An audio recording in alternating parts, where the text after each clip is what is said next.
भर में फैले भारतीय जनता पार्टी के कर्मठ कार्यकर्ताओं को पंडित दीनदयाल उपाध्याय जी की जन्म जयंती पर अनेक अनेक शुभकामनाएं देता हूं, ताकि पंडित जी ने जो हमें मार्गदर्शन किया है, जो रास्ता हमें दिखाया है, उस रास्ते पर हम पूरे समर्पित भाव से आगे बढ़ पाएं। आप सभी सामान्य जन की सुरक्षा और सेवा के लिए समर्पित भाव से निरंतर काम कर रहे हैं। कोरोना की चुनौतियों के बीच भी भाजपा कार्यकर्ताओं ने अपनी इस सेवा साधना को बिना रुके, बिना थके जारी रखा है। इसमें हमारे कई कार्यकर्ताओं को अपना जीवन भी खोना पड़ा है। दूसरों की मदद करते हुए अनेकों कार्यकर्ता स्वयं भी कोरोना से संक्रमित हुए हैं। हमारे जिन साथियों ने अपनी जीवन लीला समाज की सेवा करते करते गए समाप्त की है, मैं आज उन सभी दिवंगत साथियों को आदरपूर्वक अंजलि देता हूं। मैं भाजपा के प्रत्येक कार्यकर्ता को उनके सेवाभाव के लिए, उनके परिश्रम के लिए आदरपूर्वक नमन करता हूं और प्रेरणा रूप ये सेवा साधना की परंपरा हम सब के लिए बहुत बड़ी प्रेरणा बनी रहेगी। मैं उनकी प्रशंसा करता हूं। हमारे सभी लाखों कार्यकर्ता जो इस संकट की घड़ी में सेवा में रत है, उनके और उनके परिवारजनों के स्वास्थ्य की भी कामना करता हूं। और जैसे हर देशवासी के स्वास्थ्य की कामना करता हूं, मैं अपने हर कार्यकर्ता साथी की भी उत्तम स्वास्थ्य की कामना करता हूं। साथियों, मैं हमारे राष्ट्रीय अध्यक्ष नड्डा जी का बहुत आभारी हूं कि बीच में मुझे इस कोरोना के समय जो सेवा कार्य कर रहे थे, उन कार्यकर्ताओं से बातचीत करने का अवसर मिला था। देश के अलग अलग कोने पर कैसे पार्टी के कार्यकर्ता खप गए, गरीब से गरीब की जरूरत के लिए जिस प्रकार से वो दौड़ते रहे, एक एक घटना बहुत ही प्रेरक थी। कुछ कार्यकर्ताओं के तो पूरे परिवार सेवा भाव से जुड़ गए थे।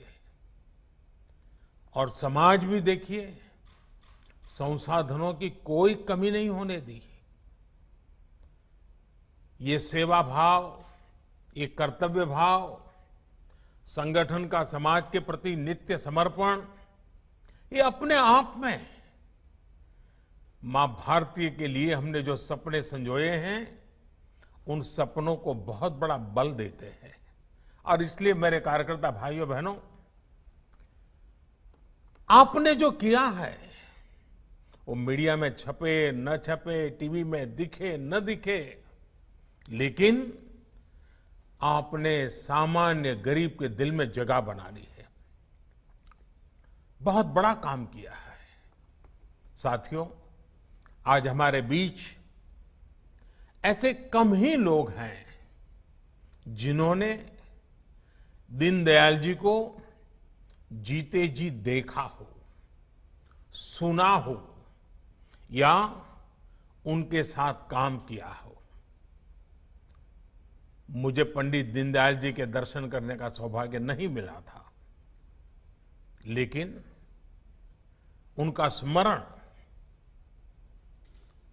उनके बताए हुए रास्ते, उनका दर्शन, उनका चिंतन और उनका जीवन भी प्रतिपल हमें पावन भी करता है, प्रेरणा भी देता है, ऊर्जा से भर देता है। साथियों, एक राष्ट्र के रूप में, एक समाज के रूप में भारत को बेहतर बनाने के लिए दीनदयाल जी, उनका जो योगदान मिला है वो पीढ़ियों को प्रेरित करने वाला है।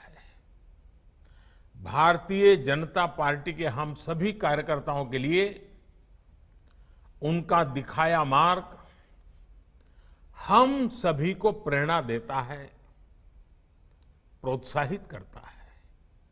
साथियों, ये दीनदयाल जी ही थे जिन्होंने भारत की राष्ट्रनीति, अर्थनीति, समाज नीति, राजनीति, इन सभी पहलुओं पर भारत के अथाह सामर्थ्य के हिसाब से तय करने की बात बड़ी मुखरता से कही थी, लिखी थी। उस समय जब आजाद भारत के नवनिर्माण के लिए विदेशी मॉडल को अपनाने पर जोर था, तब भी दीनदयाल जी आधुनिक भारत के विकास के लिए भारत की मिट्टी पर, भारत के कोटि कोटि जनों के पुरुषार्थ पर, उनके पराक्रम कर, उनकी प्रतिभा पर भरोसा करके उन्हीं से समाधान मिलेगा, उस समाधान को लेकर वे आवाज बुलंद करते रहे थे। समय ने सिद्ध किया है कि दीनदयाल जी का विजन कितना दूरगामी था, कितना दूरदर्शी था। साथियों, 21वीं सदी के भारत को विश्व पटल पर नई ऊंचाई देने के लिए 130 करोड़ से अधिक भारतीयों के जीवन को बेहतर बनाने के लिए आज जो कुछ भी हो रहा है, उसमें दीनदयाल जी जैसे महान व्यक्तित्वों का बहुत बड़ा आशीर्वाद है। इस बार उनका जन्मदिवस इसलिए भी विशेष है क्योंकि बीते कुछ दिनों में ही देश ने वो अहम निर्णय किए हैं जिस पर पंडित दीनदयाल उपाध्याय जी के चिंतन की प्रकाश रेखाएं हैं, प्रकाश पुंज है। हमारे देश के किसान, हमारे श्रमिक भाई बहन, युवाओं, मध्यम वर्ग के हित में इन दिनों सरकार में रहते हुए, राज्य सरकार में बैठे हमारे और कार्यकर्ताओं ने अनेक अच्छे फैसले लिए हैं, ऐतिहासिक फैसले किए हैं। जहां जहां भी राज्यों में भी हमें सेवा करने का अवसर मिला है, वहां की हमारे मुख्यमंत्री और उनकी टीम, वहां की पार्टी और पार्टी की टीम इन्हीं आदर्शों को परिपूर्ण करने के लिए उतने ही जी जान से लगे हुए हैं। आज से ही देश के ईमानदार करदाताओं के हितों को सुरक्षा देने वाला फेसलेस अपील का प्रावधान भारत की टैक्स व्यवस्था से जुड़ने वाला है। ईमानदार करदाताओं को परेशानी ना हो, इसके लिए फेसलेस टैक्स सिस्टम कुछ महीने पहले ही टैक्स रिजिम का हिस्सा हो चुका है। अब वहां से ऊपर अपील में जाना है। अब फेसलेस अपील का प्रावधान करदाताओं को अनावश्यक रूप से परेशान करने की प्रवृत्ति से बहुत बड़ी सुरक्षा देगा। और मैंने हमेशा कोशिश की है, सरकार की जिन्हें जरूरत नहीं है उनके जीवन में सरकार दखल न दे। सरकार जितनी कम दिखे उतनी समाज की ताकत बढ़ती है। साथियों, आज जब देश को आत्मनिर्भर बनाने के लिए एक एक देशवासी अथक परिश्रम कर रहा है, तब गरीबों को, दलितों, वंचितों, युवाओं, महिलाओं, किसानों, आदिवासी, मजदूर, उन सबको उनका हक देने का बहुत ऐतिहासिक काम करने का हम सबको सौभाग्य मिला है। और एक कार्यकर्ता के रूप में भारतीय जनता पार्टी ने जिस संस्कारों से हमें गढ़ा है, मन को बहुत संतोष होता है। आजादी के अनेक दशकों तक किसान और श्रमिक के नाम पर खूब नारे लगे, बड़े बड़े घोषणा पत्र लिखे गए, लेकिन समय की कसौटी ने सिद्ध कर दिया है कि वो सारी बातें कितनी खोखली थी, सिर्फ नारे थे। मैं समझता हूं देश अब इन बातों को भली भांति जानता है। और इसलिए ही दीनदयाल जी कहते थे कि बड़ी बड़ी घोषणाओं के बावजूद जनता की अपेक्षाएं पूरी नहीं हो रही है। ये उस जमाने में वो कहते थे। और पंडित जी ने कहा था, अव्यवस्था और अनाचार, अभाव और असमानताएं, असुरक्षा और असामाजिकता उस समय का उनका वर्णन था, बढ़ती जा रही है। उनकी कही ये बातें बाद के दशकों में और प्रबल होती गई।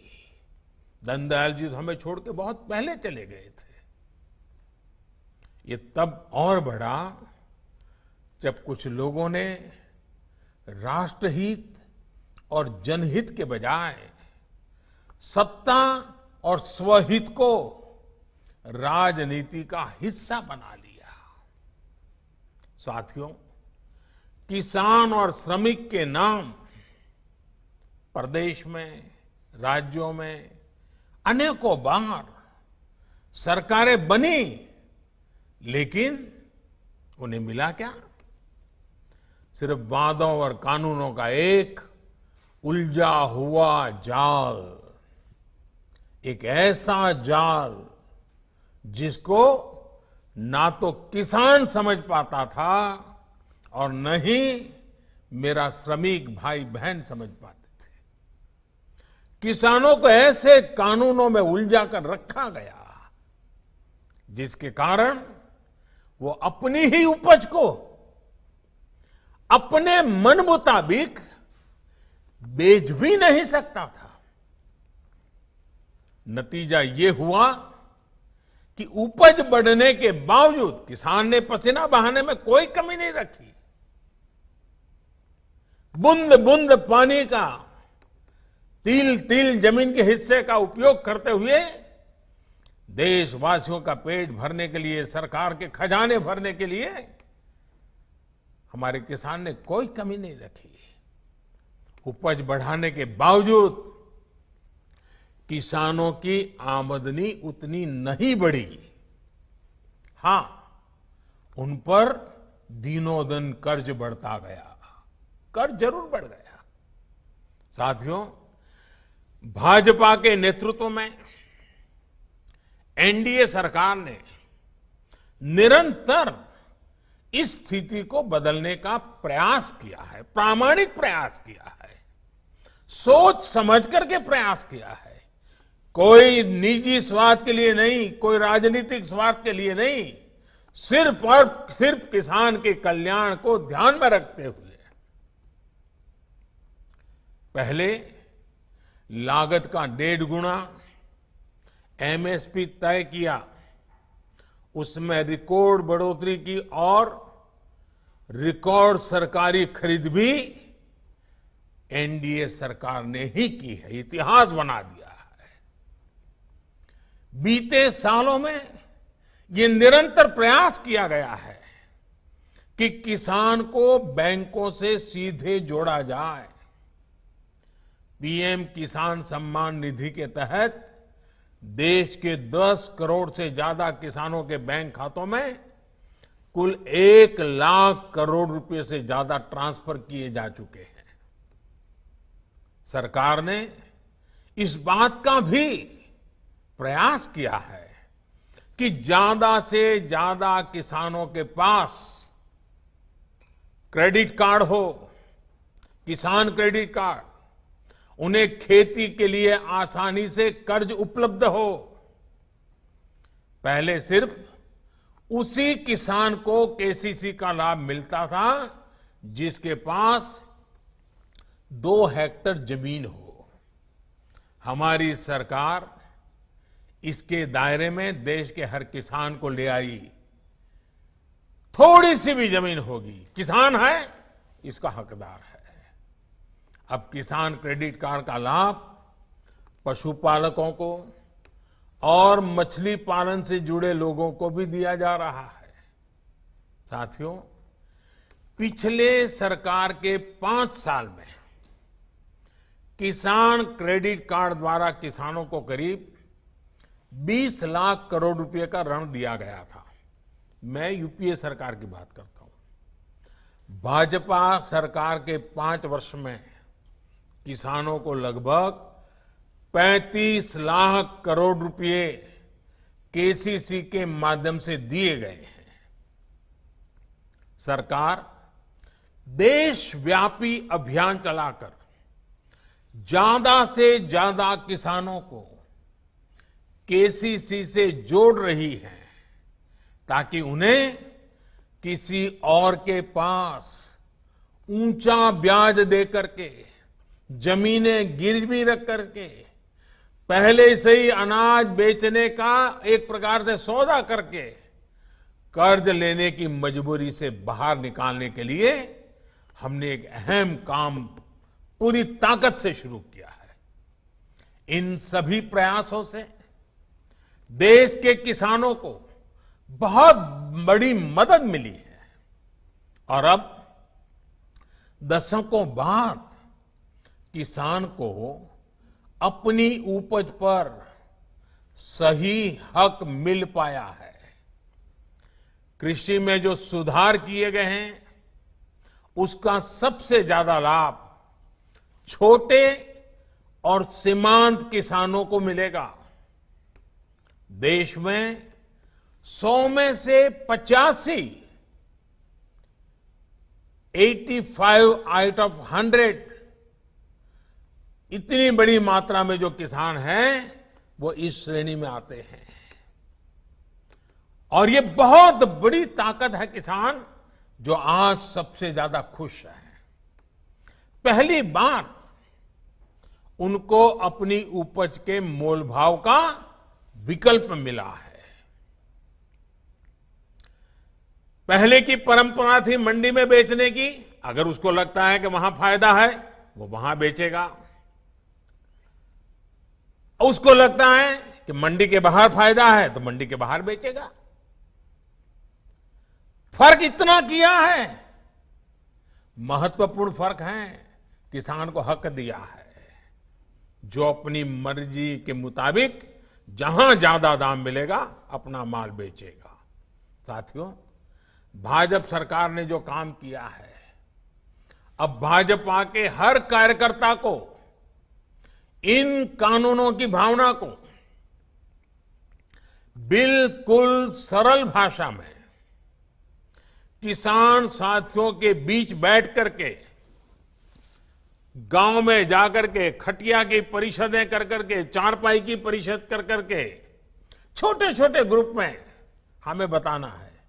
और ये वर्चुअल जब दुनिया चल रही है, तब एक प्रकार से ये अवसर है कि हम बड़े बड़े कार्यक्रम न करते हुए छोटे छोटे कार्यक्रम करते, 5 किसान 10 किसान बैठे हैं, चाय पी रहे हैं, चारपाई पर बैठे हैं, अपनी बात, उनके सवालों के जवाब, बातचीत कर, और वो हमें इतनी अच्छी चीजें बताएंगे, वो हमारे विचार को भी ताकत देंगे। उनके बीच ले जाना, मैं भारतीय जनता पार्टी के हर कार्यकर्ता, पंडित दीनदयाल जी के विचार को हमने व्यवहार में कैसे लाया है, ये ले जाने का अभियान बनता है।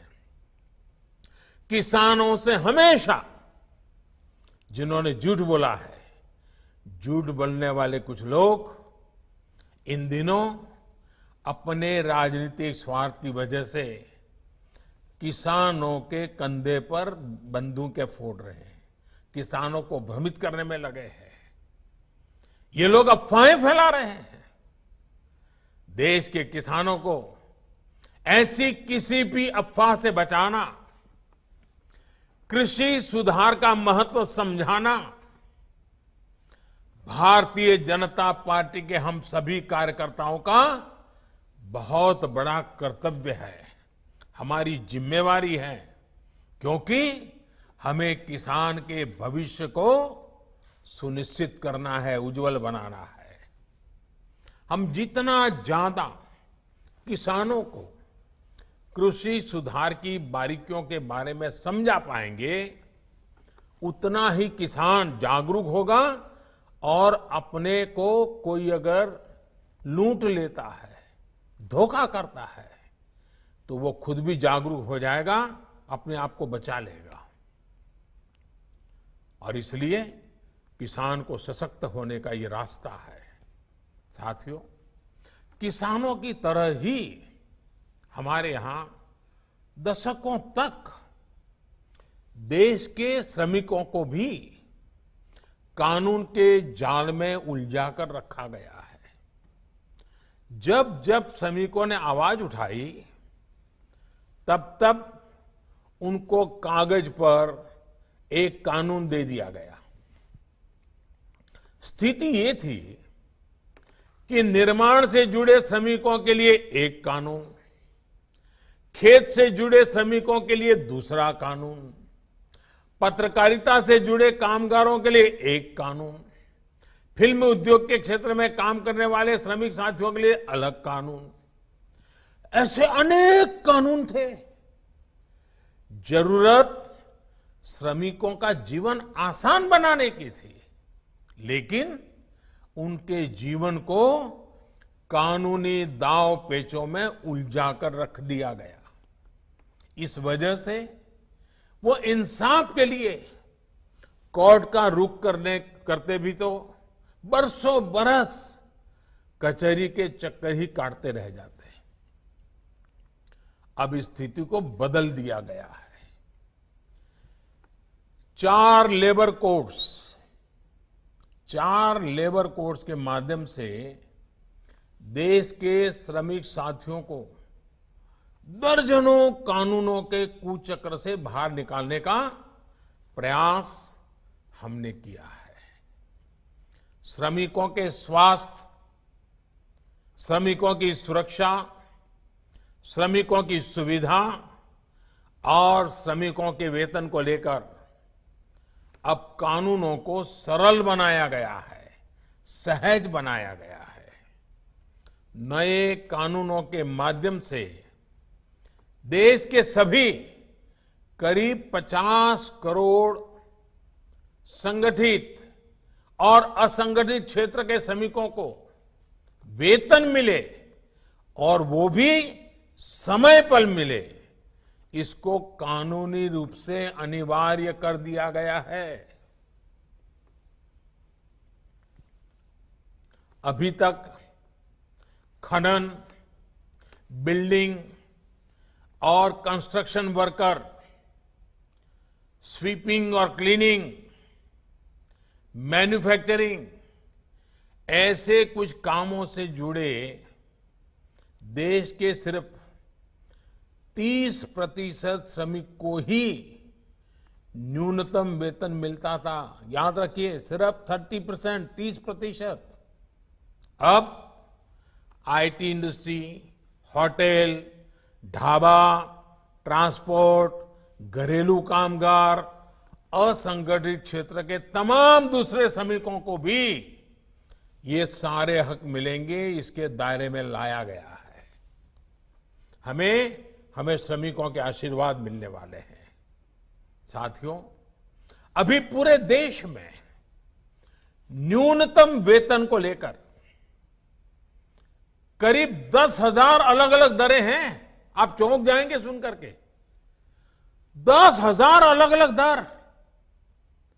हमने 10,000 दर बताइए, वो जीवन तो उसको उसी व्यवस्था में जीना पड़ता है। अब नए प्रावधानों से 10,000 को कम करके सिर्फ करीब 200 के अंदर ही उसको कर दिया गया है। बड़ी मेहनत पड़ी है, लेकिन किया है। इसके अलावा अब ठेका मजदूरी के स्थान पर एक फिक्स टर्म के रोजगार का भी विकल्प दिया गया है। ऐसे श्रमिकों को रेगुलर कर्मचारी की तरह ही वेतन मिलेगा। वेलफेयर से जुड़ी दूसरी योजनाओं का लाभ भी मजदूर को मिलेगा और उन्हीं की तरह काम के घंटे भी फिक्स होंगे। 12 घंटे 10 घंटे मजदूरी करवा लेना, ये अब बंद होगा। वहीं एक राज्य से दूसरे राज्य में काम के लिए जाने वाले श्रमिक साथियों के स्वास्थ्य, सुरक्षा, इसके लिए भी इसमें हर जरूरी प्रावधान किया गया है।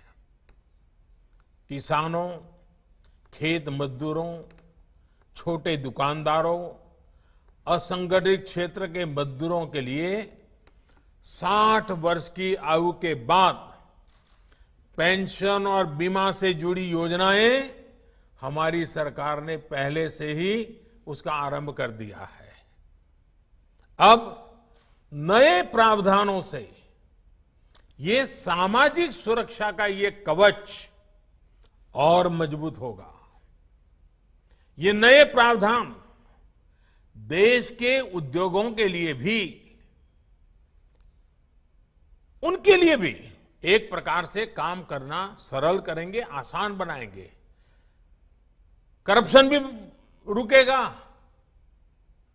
इस वजह से संगठित क्षेत्र का दायरा भी बढ़ेगा और रोजगार के नए अवसर भी उपलब्ध होंगे। साथियों, जो पहले के श्रमिक कानून थे, वो देश की आधी आबादी, हमारी महिला श्रम शक्ति के लिए काफी नहीं थे। अब इन नए कानूनों से हमारी बहनों को, बेटियों को समान मानदेय दिया गया है।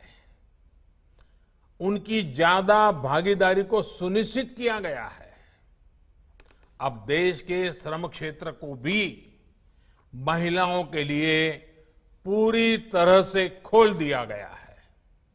साथियों, किसानों, श्रमिकों और महिलाओं की ही तरह छोटे छोटे स्वरोजगार से जुड़े साथियों का एक बहुत बड़ा वर्ग ऐसा था जिसकी सूद कभी नहीं ली गई।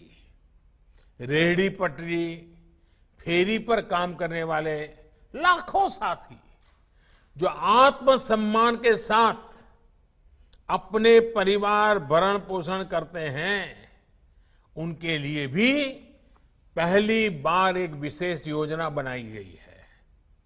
ऐसे लाखों रेहड़ी पटरी वाले साथियों को बैंक से सीधे 10,000 रुपये का ऋण उपलब्ध कराया जा रहा है।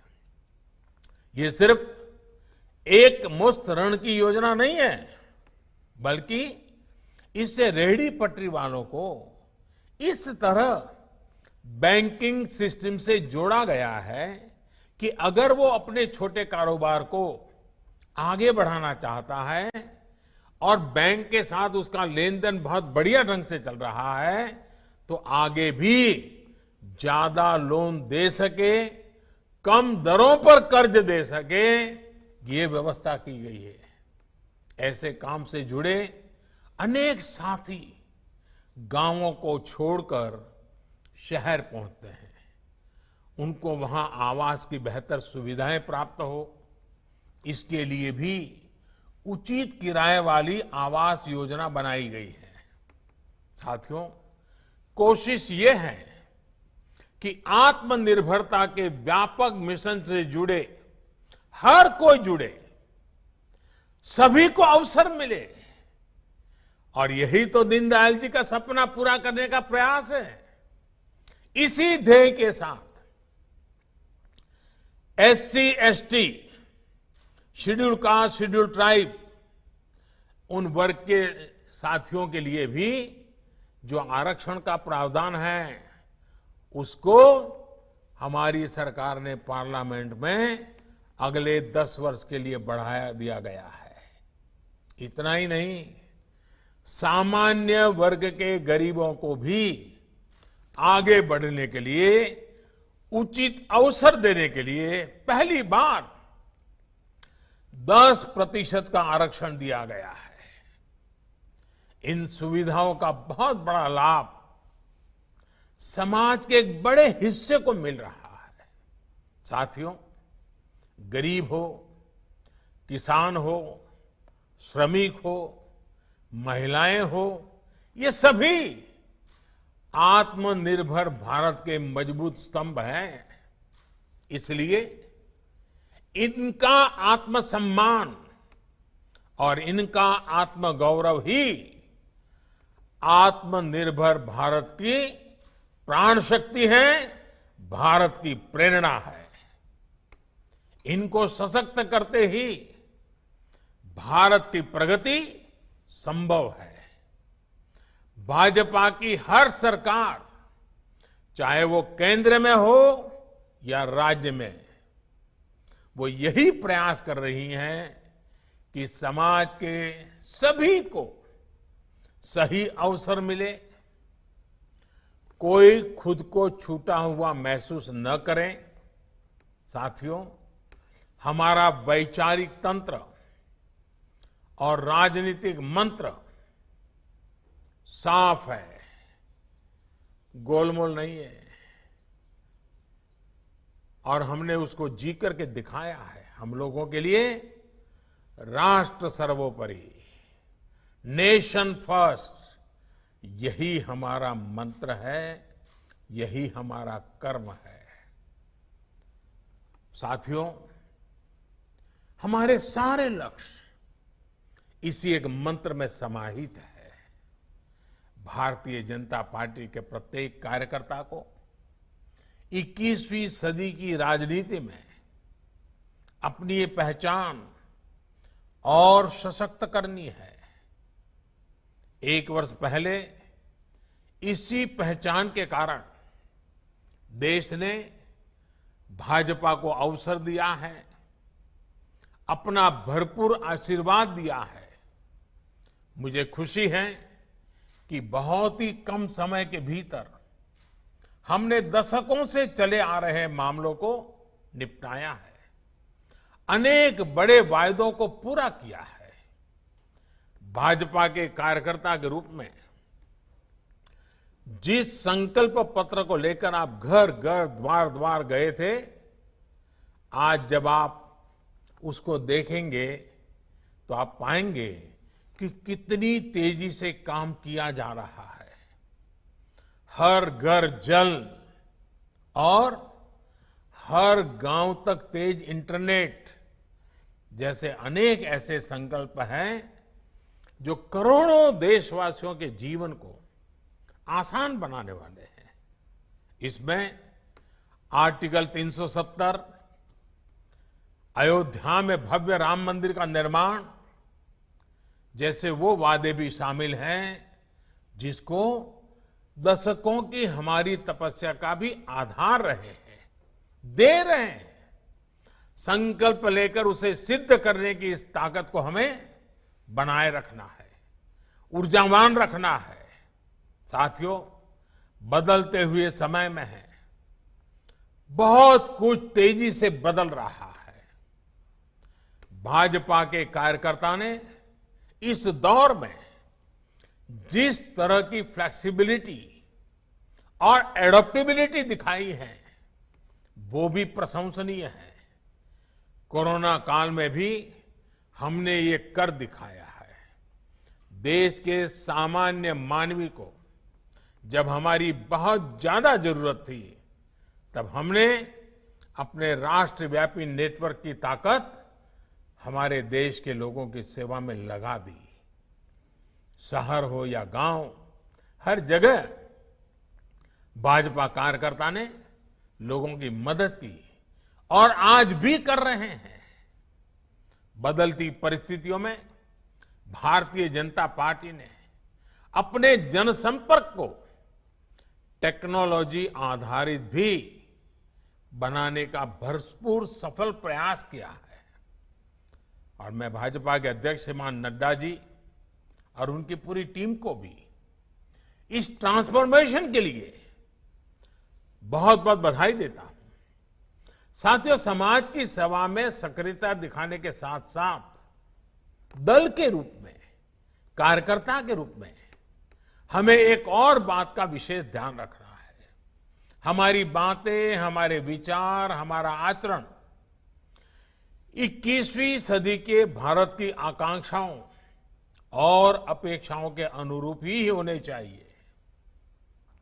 हमारे आदर्श, हमारी परंपरा, हमारी प्रेरणा जितनी प्राचीन है, उतनी ही नवीन भी होनी चाहिए। हम भले ही दुनिया के सबसे बड़े राजनीतिक दल हो, लेकिन हमारी पहुंच भारत के छोटे से छोटे गांव तक, छोटी से छोटी गली तक, गरीब से गरीब के घर तक होनी चाहिए। राष्ट्रहित में जो योजनाएं बनाई गई हैं, उन्हें लोगों तक तो पहुंचाना ही है, हमें अपने सामाजिक दायित्वों को भी सजगता से निभाना है।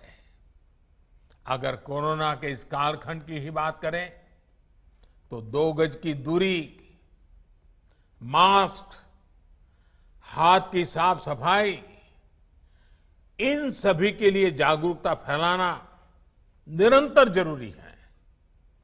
हमें खुद भी इन नियमों का सख्ती से पालन करना है और दूसरे लोगों को भी इसके लिए प्रोत्साहित करना है।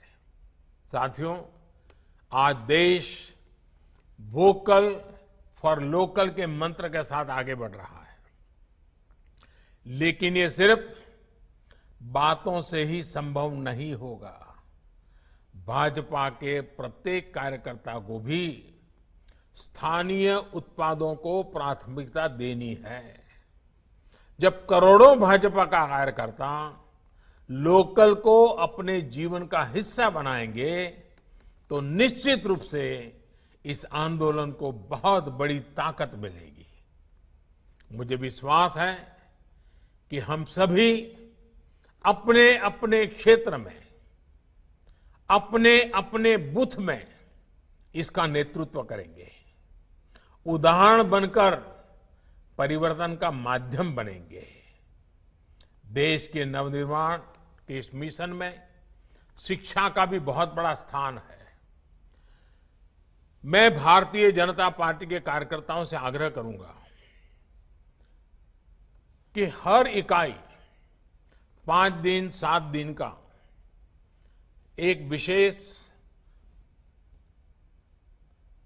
सत्र तय करें।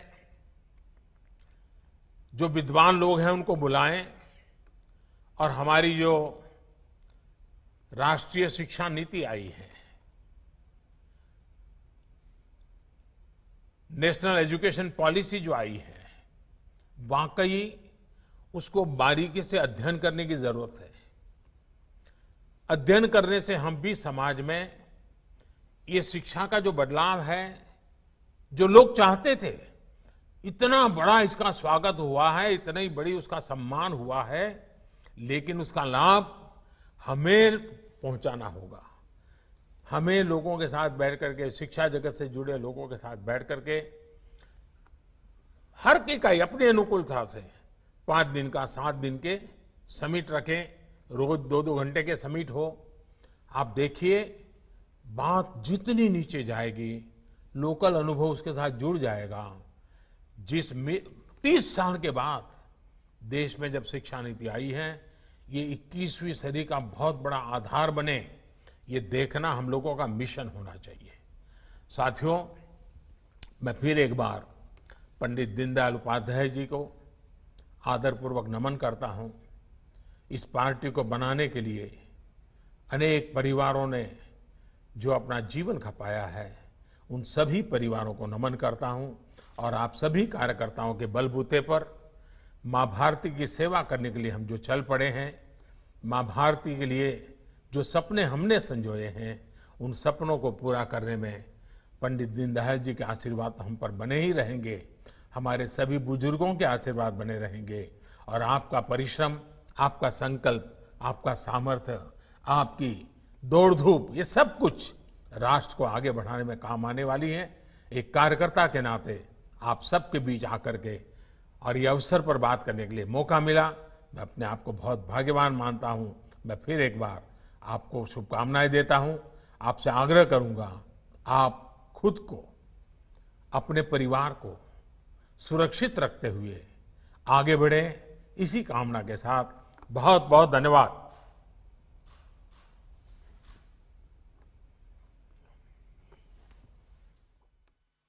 सभी से एवं देश के कोने कोने कार्यकर्ताओं से निवेदन है कि अपने स्थान पे खड़े होकर के माननीय प्रधानमंत्री जी का आभार व्यक्त करें, माननीय प्रधानमंत्री जी का अभिनंदन व्यक्त करें तालियों के माध्यम से माननीय प्रधानमंत्री जी का।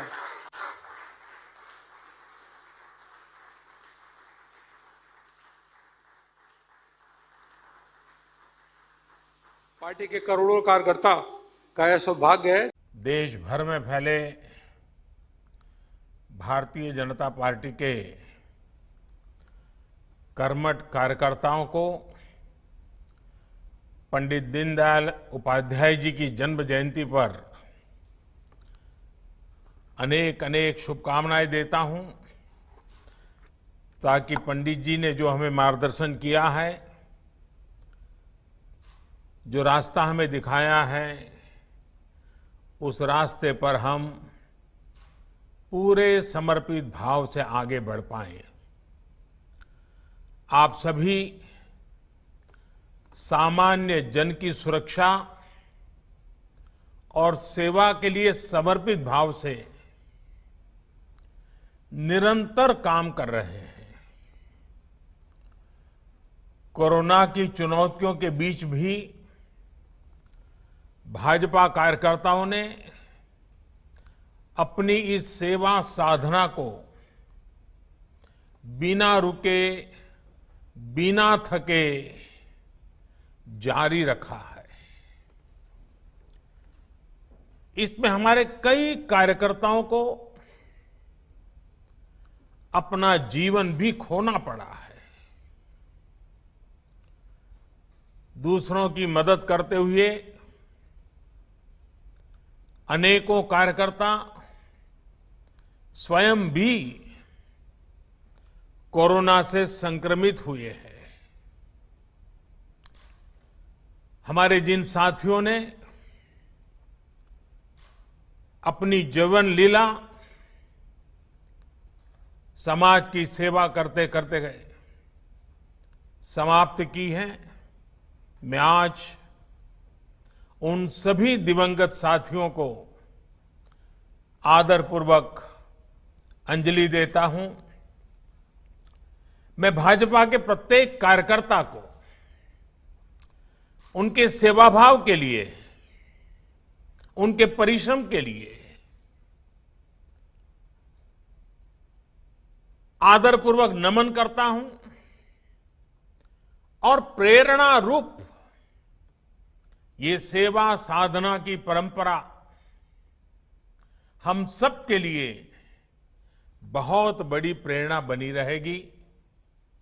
मैं उनकी प्रशंसा करता हूं। हमारे सभी लाखों कार्यकर्ता जो इस संकट की घड़ी में सेवा में रत है, उनके और उनके परिवारजनों के स्वास्थ्य की भी कामना करता हूं। और जैसे हर देशवासी के स्वास्थ्य की कामना करता हूं, मैं अपने हर कार्यकर्ता साथी की भी उत्तम स्वास्थ्य की कामना करता हूं। साथियों, मैं हमारे राष्ट्रीय अध्यक्ष नड्डा जी का बहुत आभारी हूं कि बीच में मुझे इस कोरोना